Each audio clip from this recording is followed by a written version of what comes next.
an automaker's success really were just about the cars, as the industry shibboleth has it, Cadillac would be riding high.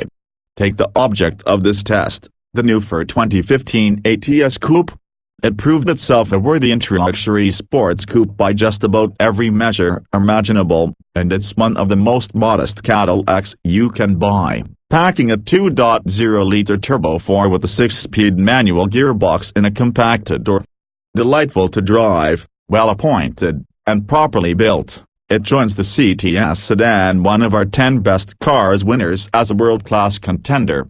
And yet, headline after headline is about how Cadillac is struggling, its sales volumes down, its leaders stirring new controversies with every pronouncement about how they're going to fix things by moving the marketing team to New York, stripping the wreath from the crest on the badge, changing the naming scheme, pursuing an ambitious high-her-price strategy, and investing heavily to expand the range of products.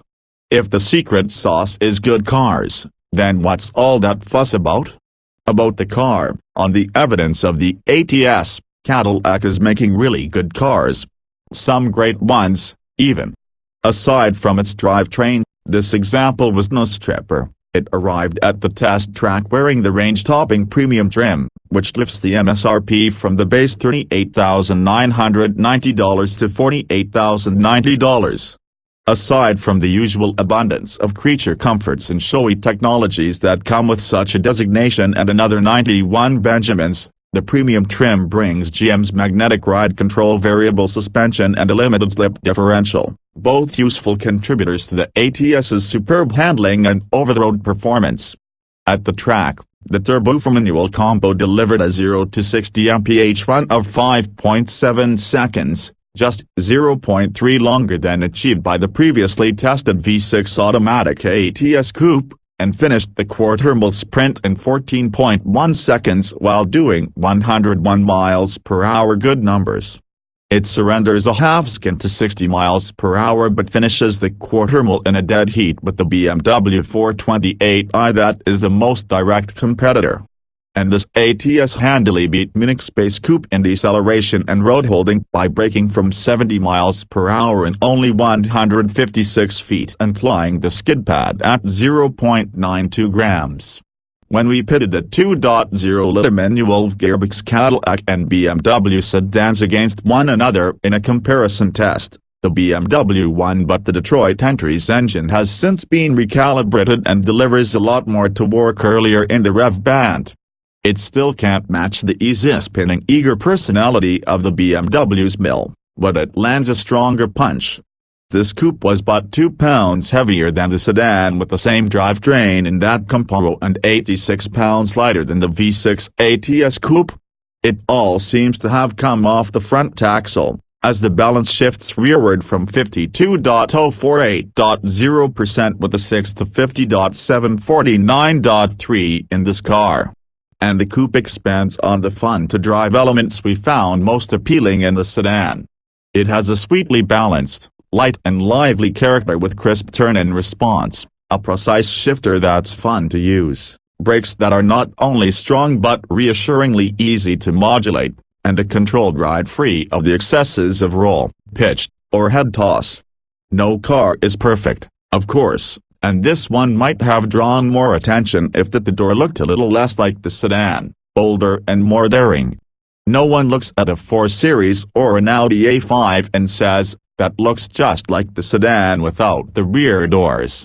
Some say that about the ATS Coupe, noting that the previous generation ATS Coupe was far more distinctive. It was also harder to see out of, and the expressive design didn't result in many sales. So this more conservative approach with the ATS is understandable. It might look better without a pillar, but so might the 4 Series and the Lexus RC, and those, too, had to yield to the need for structural rigidity and side-packed safety. Aspirations and prices. There was only one extra cost option on this example. The manual is a no-cost choice over the standard 6-speed automatic. $1,295 for the upgraded Kona brown leather with jet black accents that dressed up the cabin. We liked it, but the standard cabin trimmings already meet high standards for materials and fit. The bottom line falling just shy of $50,000 reflects Cadillac's conviction that premium-grade cars should wear premium-grade stickers. Some of us have opined that this strategy is a tad ambitious, or just plain too much. In this case, we spec'd out a 428i with equivalent equipment and rang up a $53,000 tab. No further comment. Cadillac already builds cars as good as or better than those from German and Japanese luxury marques. Yes, it could stand for that accolade to spread across a wider range of its products, particularly in the crossover segment, but the past few years suggest that future models in the pipeline should do fine. And yet, there's all that old news in the wind. Success must not be only about the cars.